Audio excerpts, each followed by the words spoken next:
If you're over 50 and living with scoliosis, you'll know that nagging ache that you can sometimes get between your shoulder blades. Now, it sometimes feels like your upper back is slowly locking into that rib hump. Pain is commonly caused by stiff or locked joints in here, not muscles.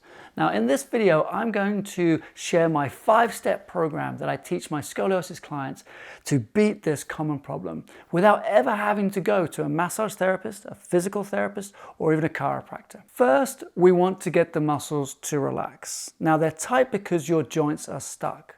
Now, for this, we're actually going to use some bolsters. And a bolster can be anything from a wedge or a rolled up towel. So if you're lying down onto your back, what we want to do is put a wedge on the concave side of your scoliosis. So if your apex is off to the right, you're going to put the wedge underneath your left side here. What we're going to try and do is just balance out your body and allow it to relax. What we want to do then is use our breathing to create a sense of relaxation in the body. Now, this is important because when you calm your body down, put it into what we call parasympathetic, that is going to start the relaxation process of the muscles. Now, the upper back is where we want the breath to go, not so much into the belly. But I don't want you just breathing into your upper chest and using your neck and so on, because that actually puts you into a heightened state of awareness or sympathetic, which is the opposite of what we want. So what I want you to do is this little trick. You're actually going to squeeze your index finger and your thumb together. And that will create a little bit more of a breath into your chest. Now, if you don't believe me, try this. Squeeze your thumb and your little finger together, and you'll notice that the breath changes. I want you to put a comment below if you try this and actually if you notice a difference in where that breath goes into your body. All right, once you're in this position, squeezing with your index finger, you're going to do this for about 3 minutes.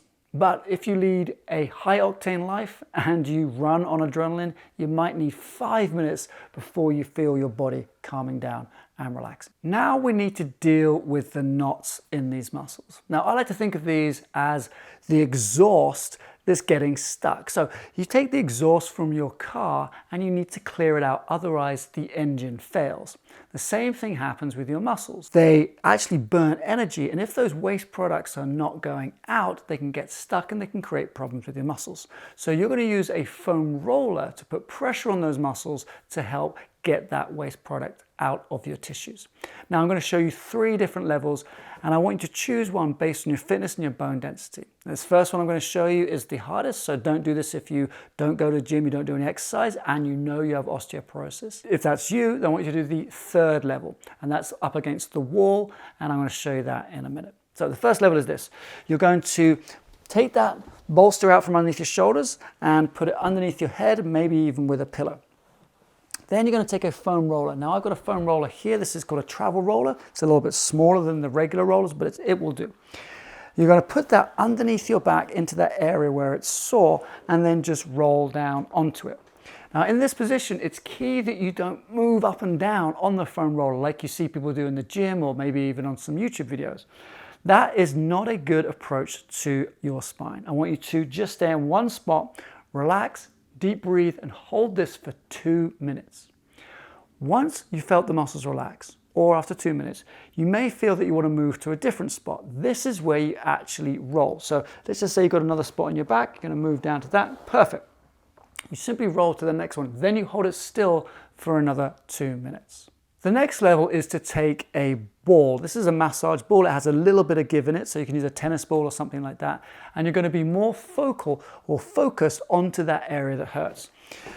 So let's say the area is between your spine and your shoulder blade on the left-hand side. You're going to put that ball there. You're going to go down onto it, and you're going to maybe adjust yourself till you find that really tight area and then stay again for another 2 minutes. Don't roll around on that ball. The rolling might bruise muscles and it may even damage the ribs and the joints in that area. But if you have osteoporosis, I want you to do this next exercise. The 3rd way of using a ball to get some relief into your back is actually against the wall. So you're going to take the ball that we had earlier, or even a tennis ball because it has a little bit of give into it. And you're going to place that onto your back and then lean up against the wall. You're not going to put much pressure against the wall though. You're going to be just gently leaning, taking some deep breaths and waiting for that muscle to relax, about 2 minutes. But I want to stress that if you have osteoporosis, you shouldn't move up and down and you shouldn't forcibly press into your back. Think of someone giving you a massage. Don't press harder than someone would on their back. And just to show you from the side what this looks like, you're going to place this ball into this area and hold it where it's sore for 2 minutes. Remember, don't roll around on this because that can actually damage the joints and irritate the ribs that are underneath these muscles. Now your muscles are more relaxed, we can finally get some movement into your joints. So I actually want you to lie on your side and bring your knees up to almost towards your chest here, 90 degrees. And we're going to do a rotational stretch. We're going to do this 5 times. So you're going to take your top arm and shoulder down towards the ground or towards the table in this case, and you're going to feel a nice twist through your body. Take a deep breath in once you're in that position, and then as you breathe out, come back to your starting point. And you're going to use your body weight to open up this restricted and tight upper back. Again, do this 5 times and make sure it's slow and controlled with a breath in and breath out every time. Now we've stretched the muscles, we're actually going to move from this passive position to a more active position. So let's have you sitting up on the edge of the chair. I'm going to introduce you to what I call the ring stretch. And you're going to make a ring with your arms. Imagine there's a physio ball or a Swiss ball in here somewhere. This prepares your spine for the real world because it's starting to stretch things in a more natural way. What you're going to do is you're going to imagine you're taking that ball away from you and pushing your back backwards. This stretches the muscles in your back. So let's show them from the side. So in this position, you can hold on to that imaginary ball, elbows are going to flare out to the side, arms go forwards and your back comes backwards. You can drop your head just a little bit to get that stretch into your upper back. Hold this for 10 seconds and repeat up to 5 times. Now we're on to the final step. I call this the figure 8 exercise. So you're going to sit on the edge of your chair and you're going to move your mid back into a fluid figure 8 motion. So the setup for this is you're going to take one hand onto one shoulder and the other hand on the other shoulder. Make sure you don't cross your arms. You're going to put one on top of the other.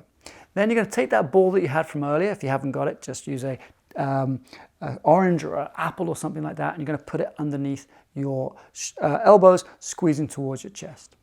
What we're going to do here is we're going to make a figure 8 motion with the elbows, but because the ball is there, if the arms move independently of your back, the ball is going to fall down. And so this is how we know that the movement is happening into your mid back. So go ahead and make that figure 8 motion. So she's really pushing those elbows up and down and round and up and down and round. Get that figure 8 into your back by moving your elbows. You can stop there. So I want you to do 10 full rotations of this. Now this isn't just a stretch, this is teaching your brain how to find this new range of motion that you've unlocked in your upper back. But mobility is only half the job. If you don't strengthen those muscles, this ache can return. And this is because as you get older, you tend to lose muscles faster. Now, unfortunately for women, they have a double whammy here because they also lose bone density as that decreases as they age as well. I've made a follow-up video showing you 3 specific strength exercises just for this. These help you rebuild the scoliosis-specific muscles that you need to support your spine. So I want you to click up there or in the description below to watch it now. And if you like videos like this, make sure you hit that like button because it shows me some appreciation, but also hit that subscribe button so you don't miss my next video, which is going to be out shortly.